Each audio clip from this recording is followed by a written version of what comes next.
NATO troops have begun deploying in Lithuania near Russia's border. The first of the 4 new battalions under the banner of the Western Military Alliance has arrived in the Baltic state. The NATO forces are mostly from Germany, and they are part of a 1,000-strong contingent that is going to be deployed in Lithuania near the region of Kaliningrad in Russia. NATO will also have a navy base and long-range missiles in the area. Lithuanian President Dalia Grybauskaitė said that deployment sends a clear message that the alliance will stand united in the Baltic region. She added that the move is in response to Russia's actions. Never before has Lithuania hosted allied military forces of such size and integrity. It sends a very clear and important message to all. NATO stands strong and united. The Russian President Vladimir Putin has ordered an inspection of the Air Force's readiness for combat. Defense Minister Sergei Shoigu says the inspection will review the combat alertness and wartime air defense systems. Russian military forces are put on high alert once every couple of months. The Defense Ministry posted a video on its YouTube page on Monday showing jets firing rockets during a training session in the Lipetsk region. Following an upsurge in violence in the country last week, Ukraine was back on the agenda at this meeting of EU foreign ministers in Brussels. The EU insists Russia illegally annexed Crimea in 2014 and has been arming anti-government forces in eastern Ukraine ever since. The ministers say EU sanctions against Russia will remain in place until the Kremlin honours a peace accord it signed in Minsk back in 2014. Vladimir Putin vehemently denies claims made by the EU and the Western-backed Ukrainian government. US President Donald Trump has made it clear he wants better relations between Washington and Moscow. It is a foreign policy position that is irritating the UK's political elite. There is no case for relaxation of the sanctions, every case for keeping up the pressure on Russia. Newly confirmed Secretary of State Rex Tillerson and Russian Foreign Minister Sergei Lavrov are set to meet in the coming days. Ahead of that meeting, Moscow's UN ambassador Vitaly Churkin gave an exclusive interview to RT America's Alexei Yarshevsky. First and foremost, we spoke about Ukraine and the escalation of violence there. Vitaly Churkin again insisted that this violence could be provoked by Kiev as one of the measures to undermine the potential reset of ties between the United States and Russia. I think that those who are provoking those manifestations of violence in eastern Ukraine, this may be one of their goals, to make sure, because they don't want the relations between Russia and the United States to improve, to make sure that there are additional obstacles for that improvement to happen. And of course, the crisis in Ukraine is one of the things which need to be overcome for the potential of Russia-US cooperation really to be fully utilized.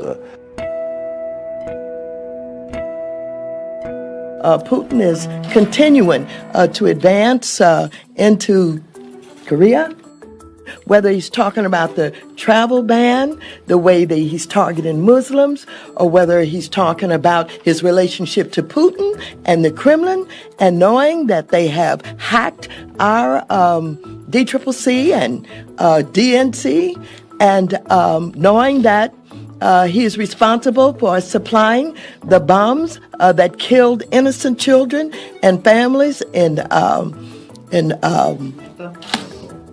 Aleppo.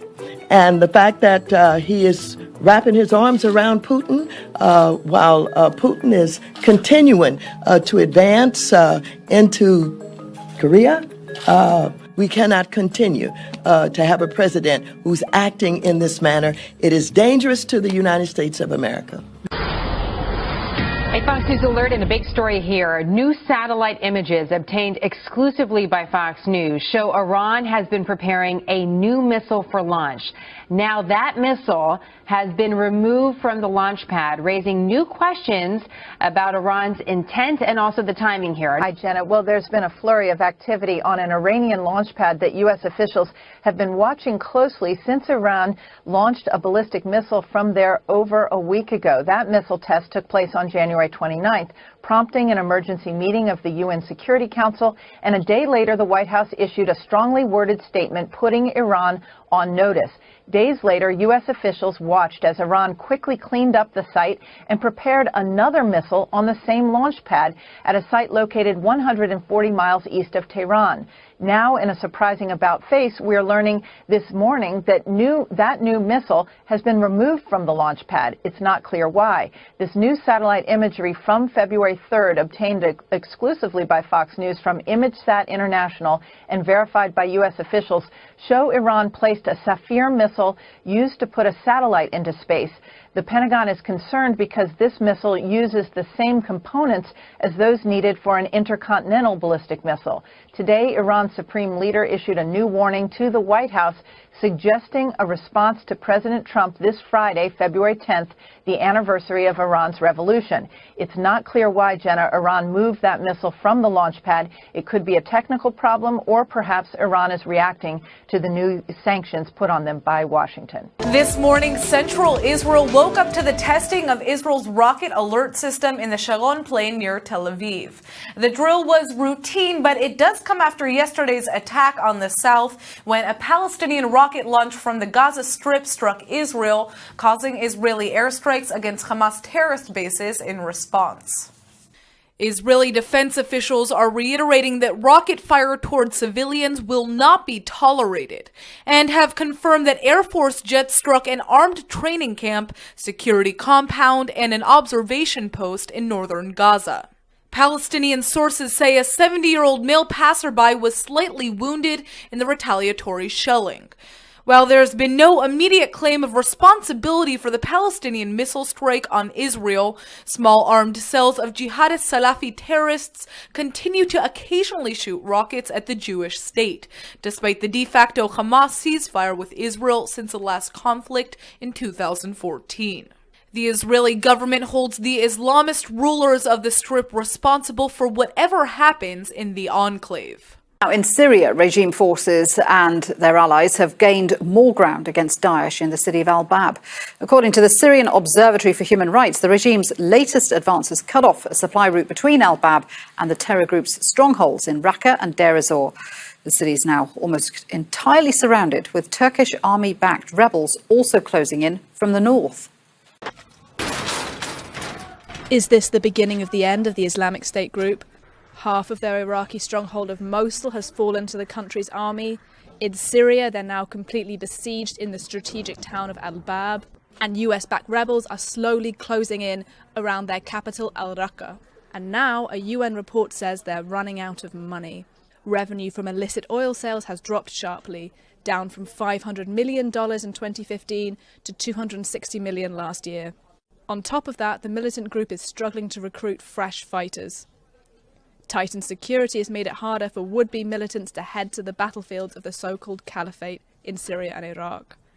Meanwhile, in an exclusive interview with France 24, the Iraqi Prime Minister has said they are closing in on Islamic State leader Abu Bakr al-Baghdadi. I can tell you, we have killed and eliminated most of his aides. He's almost alone at the moment. He doesn't have many people to trust. He is in isolation. We are monitoring his movement. He is very low profile. His communication with other terrorists is very low, and many times it is almost non-existent. Although the picture is not quite as rosy as Abadi suggests. UN envoy for Iraq, Jan Kubis, has warned that the upcoming assault for the west of Mosul will be long and difficult. But as the Iraqi army goes street to street in what they have dubbed the Mosul jungle, they remain determined to prove that the days of the Islamic State are numbered. According to Sana, the Syrian state-run news agency, Syrian President Bashar al-Assad said President Donald Trump's commitment to fighting terrorism and ISIS is promising. Assad met with a group of Belgian journalists in Damascus on Tuesday. He was asked what he expects from the Trump administration. According to a transcript posted by Sana, Assad said, "What we heard as statements by Trump during the campaign and after the campaign is promising regarding the priority of fighting terrorists and mainly ISIS." He added, "So I think this is promising. We have to wait. It's still early to expect anything practical." Now, the Syrian president says he will step aside if the people choose another leader in a future election. If the Syrian people choose another president, I don't have to choose to be side. I would be a side. We don't own the country. My family doesn't own the country to say that only Assad should be in that position. That's self-evident. The British government's facing a landmark in an attempt to try to stop its weapons sales to Saudi Arabia. The judicial review was instigated by the Campaign Against Arms Trade, an NGO for the abolition of the trade worldwide. Well, look, they've taken the government to court, and that's because Britain is the biggest provider of weapons to Saudi Arabia. The UK's licensed more than £3 billion worth of weapons to Riyadh in the past 2 years alone. Just to give you an idea of how much Saudi Arabia buys, Saudi Arabia has more British-made warplanes than the UK itself. According to the latest poll that's been carried out here in the UK, some 62%, that's nearly 2/3 of the British public, disagree with the British government's policy of arming Saudi Arabia. So the Campaign Against Arms Trade has taken the government to court over this. Taiwan seeks to bolster defenses by reviving its aerospace industry. Plans include a $2.2 billion investment in a new fleet of jet trainers for the Taiwan Air Force. 66 new aircraft will be constructed by 2026. Delivery of the first plane is expected by 2020. President Tsai Ing-wen helped launch the initiative on Tuesday, February 7th. Tsai notes the island's jet-making efforts have stagnated over the past 3 decades, and she says, quote, "We do not have another 30 years to waste." The jet trainers will be developed with the assistance of the island's only military jet manufacturer, Aerospace Industrial Development Corp. Tuesday's announcement comes amid rising tensions between Taipei and Beijing, which claims Taiwan as Chinese territory.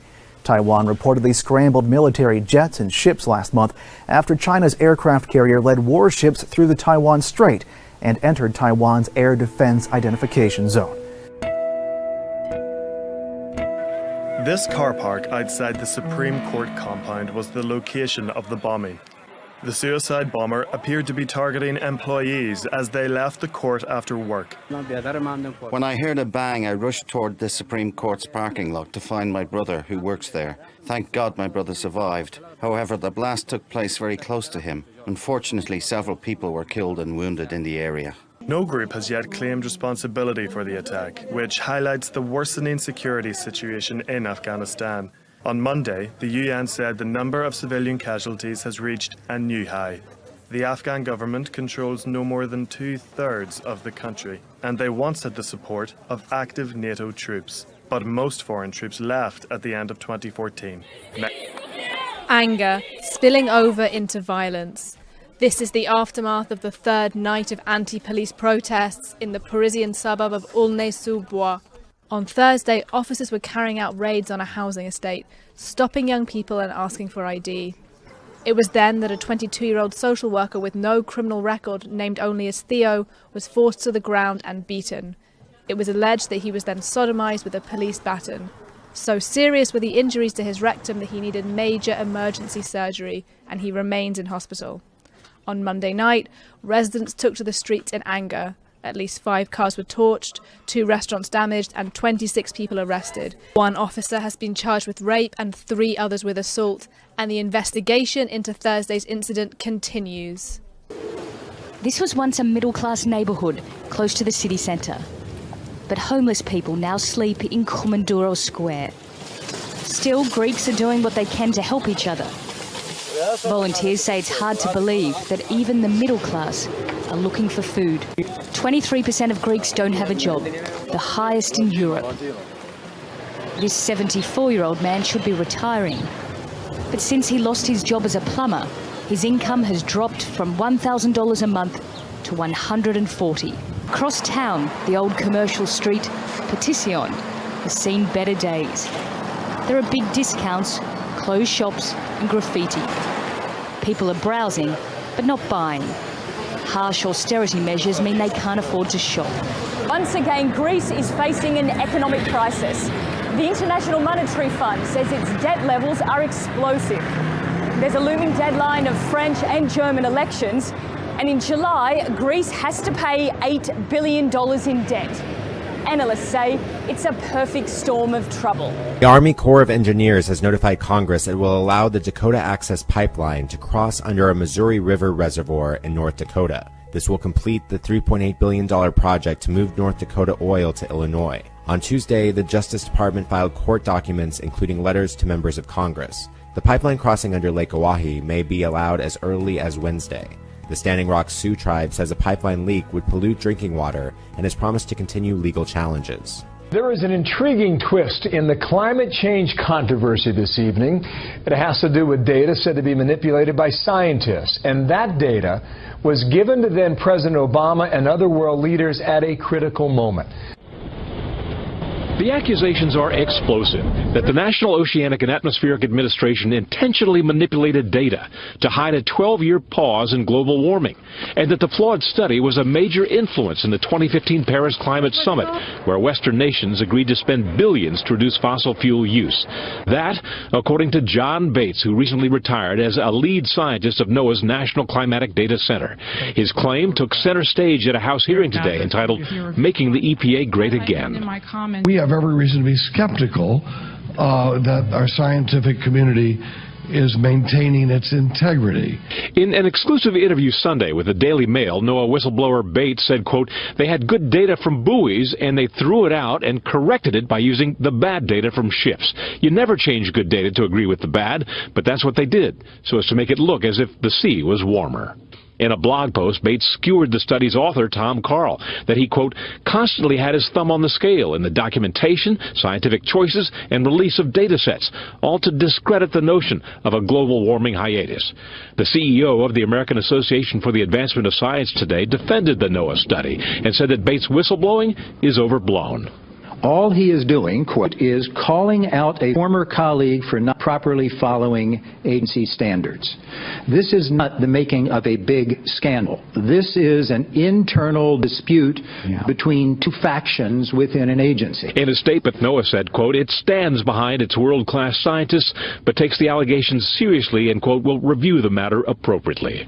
Critics note climate research today is almost entirely funded by the government. A number of scientists have come to me telling me that where before a certain time period they were receiving government research contracts, afterwards, after it became clear they didn't agree with the CO2 theory, no more contracts. Residents of the United Arab Emirates were able to go sledding and have snowball fights this weekend, despite living in the desert. About 4 inches of snow fell in the eastern emirate of Ras Al Khaimah on Friday, February 3rd. The high temperature that day was just 23 degrees Fahrenheit, well below normal for this time of year. The mountainous region saw its first snowfall in decades in December 2004, then again in January 2009, when Ras Al Khaimah got up to 8 inches of snow in some areas.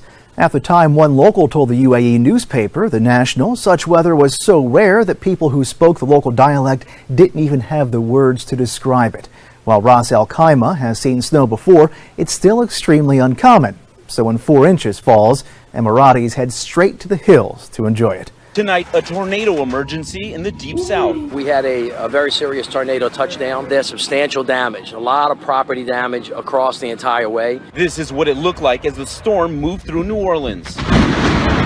Security cameras catching the powerful winds peeling the roof right off this building. Vehicles all rushing to this area here. Dozens injured. This drone showing the destruction from above. Homes splintered to pieces. Terry Brasley Sr. and his son in their hallway as the tornado tore through. The wind was just tossing me and my son from side to side. This is the tornado aftermath. This massive wall of wind taking aim at NASA's Michoud assembly facility. In all, 4 reported tornadoes hammering Louisiana as students sheltered in school hallways. This massive wedge tornado crossing Interstate 55. Storm chasers just yards away, their vehicle shaking. David, this gas station took a direct hit. It really is a miracle that no one here was killed. Tonight, many people here are now homeless and staying in shelters as they now begin to pick up the pieces.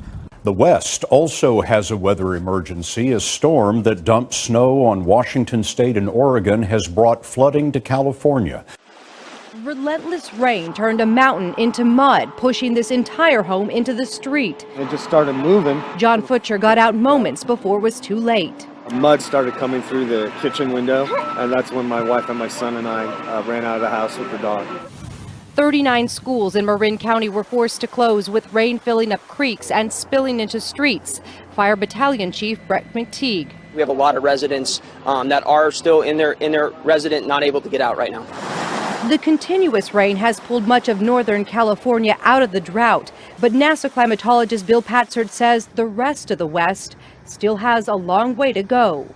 It took us many years, almost decades, to get into this punishing drought. There is no quick fix. It will take us years to decades to be totally out of the drought. Scott, parts of California are still expecting up to 7 inches of rain by the end of the week.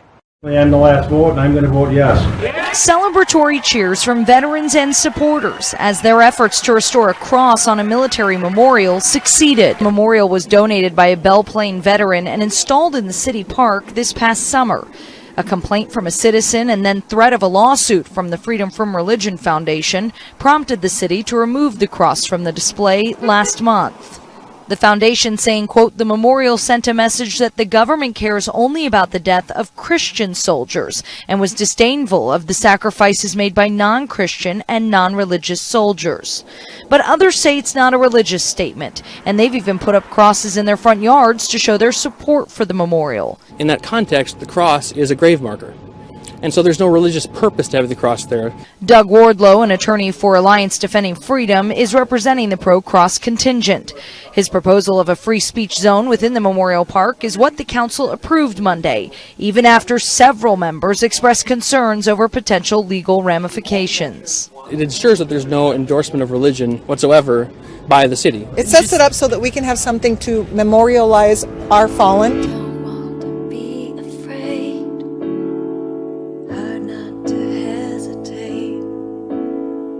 We can't wait to be the change. It's not too late, free from hate. Think of the future that we could create. Face the facts today. There's a better way. I'm going to do this until I go home to the Lord. But He's not going to take me. You're going to stay. Like a tree,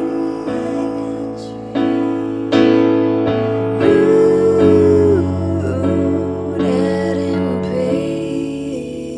peace, in peace. How'd you get so